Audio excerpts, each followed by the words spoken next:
I wanted to share this video of Eliza having her bottle to really seek some advice. Sorry, I'm not too sure what happened in that first clip. But we are now on update 6. Again, a big thank you to all those who took the time to comment on all of my previous posts. If you haven't watched my previous videos, please go back just so you kind of know where we're at.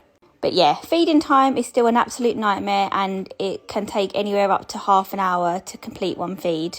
In this clip, she's her most content because it's her first bottle of the day, but after this it kind of goes downhill.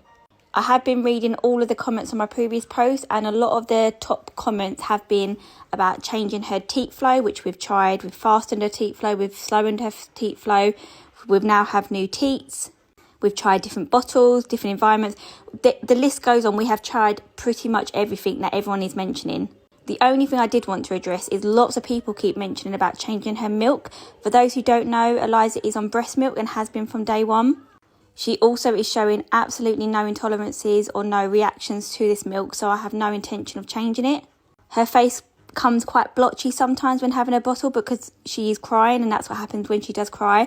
But I feel as her mum, it's nothing in regards to her milk. The only thing I haven't tried, which someone and a few people have mentioned, is I think it's Carabel, which is milk thickener because breast milk is quite watery, so that is on our to-do list to try next. We did go see the paediatrician in regards to her head, because I know lots of people were mentioning her head, which was absolutely fine. So I did mention it whilst we were there, and she's referred her on to a lip tie specialist because she also agreed that there's something going on with her bottle feeding. She doesn't know if it's lip tie as much, but she knows she's definitely frustrated when having her bottle.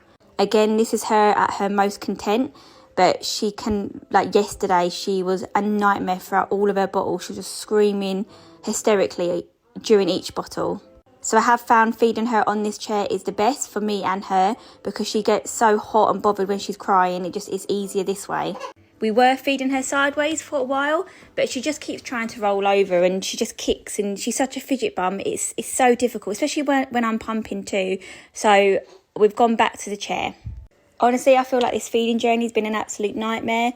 There's so many things we've tried. I'm actually exhausted with trying new things because when I try new things, I get my hopes up because they appear to work at first, and then after a few days, she goes back to normal with those new ideas. So I'm absolutely exhausted with trying new things, and I'm absolutely exhausted with giving her bottles day in and day out with this fussiness. And it's not actually about me, it's about her. I feel so much pain and I feel so much for her because this must be such a tiring time for her.